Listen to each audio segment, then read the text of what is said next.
Everyone, welcome to my channel. तो आज हम बनाने वाले हैं शीर खुरमा, वो भी शाही स्टाइल में। तो उसके लिए वीडियो आगे देखते रहें। तो हमने इधर ले लिया है पॉट, इसको हमने गरम कर लिया है। इसके अंदर 2 टीस्पून हमने घी डाल दिया है। ये देसी घी है, आपके पास जो अवेलेबल है आप वो डाल सकते हैं। आपके पास अगर तेल है तो वो भी डाल सकते हैं, बटर है तो वो भी डाल सकते हैं, आपके ऊपर। और हमारे इधर तो घी थी, हमने वो ऐड कर दिया है।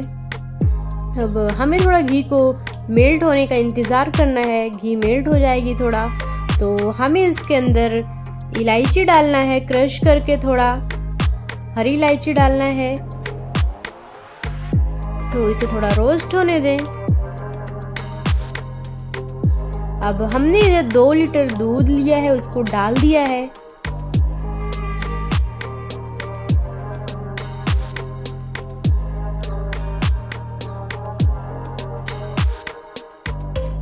तो हमें दूध को कम से कम 1 घंटे के लिए हमें इसे पकाते रहना है। इसे पकने है मीडियम फ्लेम पे, तो इसको मीडियम फ्लेम पे पकने देना है फ्रेंड्स। तो हमने इधर ले लिया है एक टॉप, उसके अंदर हमने डाल दिया है पानी। अब इसे हमने बॉईल करना है। तो हमने इसे बॉईल करने के लिए रख दिए हैं। अब हमें इसके अंदर ड्राई फ्रूट्स डालना है 1 बाय 1। हमें इसमें बॉईल करना है। तो हमने इसके अंदर डाल दिया है बादाम।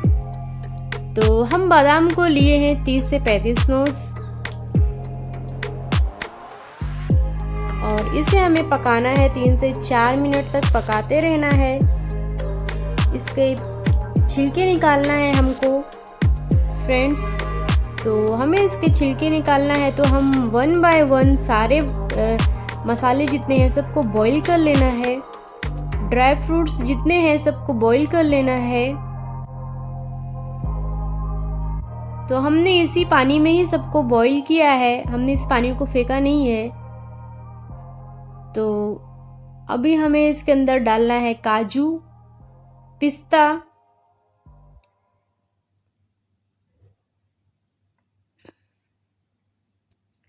अभी इसको भी इसी तरह ही हमें करना है, पिस्ते को भी।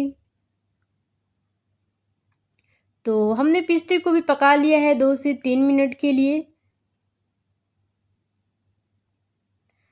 अब इसे भी हमें छान के निकाल लिया है। फिर हमने काजू भी ऐड कर दिए हैं। काजू को भी 2 से 3 मिनट तक पका लिए हैं।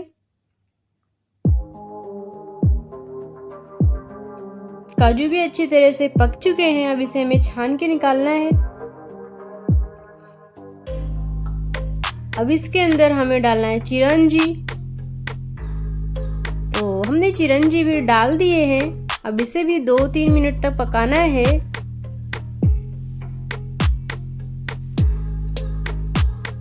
ज़्यादा हाई फ्लेम पे नहीं इन्हें पकाना है, एकदम मीडियम फ्लेम पे ही पकाना है। तो ज़्यादा हाई फ्लेम पे नहीं पकाए फ्रेंड्स। तो इधर हमारे दूध पक रहे हैं।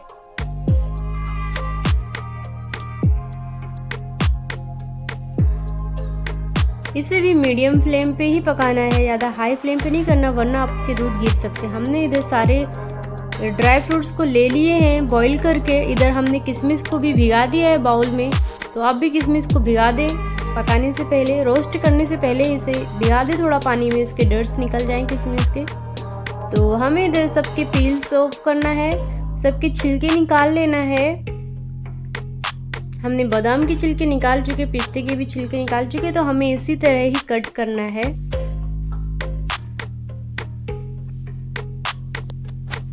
तो हमने कट कर लिया है, पिस्ता भी कट कर लिया है, बादाम भी कट कर लिया है। अब हम दूध में डालेंगे शक्कर। तो 40 मिनट के बाद हम इसमें डाल रहे हैं शक्कर। दूध अच्छी तरह से पक चुका है। अब इसमें हम अगर शक्कर आपको ज़्यादा मीठा चाहिए तो आप और भी डाल सकते हैं, बट हमारे यहाँ पे तो इतना ही हम डालते हैं। हमारे यहाँ ज़्यादा मीठा नहीं खाते हैं, तो इसलिए हमने हल्का मीठा रखा है। और इसे अच्छी तरह से मिक्स कर देना है शक्कर को। तो हमने इधर चिरौंजी को अच्छी तरह से कपड़े में रख के रगड़ दिया है इसको थोड़ा। तो इसकी वजह से इसका वो छिलके जो है निकल जाते हैं आसानी से। इसको थोड़ा रगड़ेंगे तो इसका छिलका निकल जाएगा आसानी से। और इधर हमने सारे मसाले को घी में रोस्ट करना है, तो हमने घी इसमें डाल दिए थे, थोड़ा 1 से 2 टीस्पून डाल सकते हैं आप। और इसमें इसको रोस्ट करना है 2 से 3 मिनट के लिए, अच्छे से मीडियम फ्लेम पे इसको रोस्ट करना है। इसे जलने नहीं देना है, इसे बिल्कुल जलने नहीं देना है, इसको बस सिर्फ थोड़ा रोस्ट करना है। और फिर हम सारा रोस्ट किया हुआ मसाला जो है, किशमिश भी इसमें रोस्ट किए थे साथ में, तो इसमें दूध में डाल दिए हैं। इसे भी 10 मिनट तक हमें पकाना है, मसाले को भी साथ में दूध में पकाना है।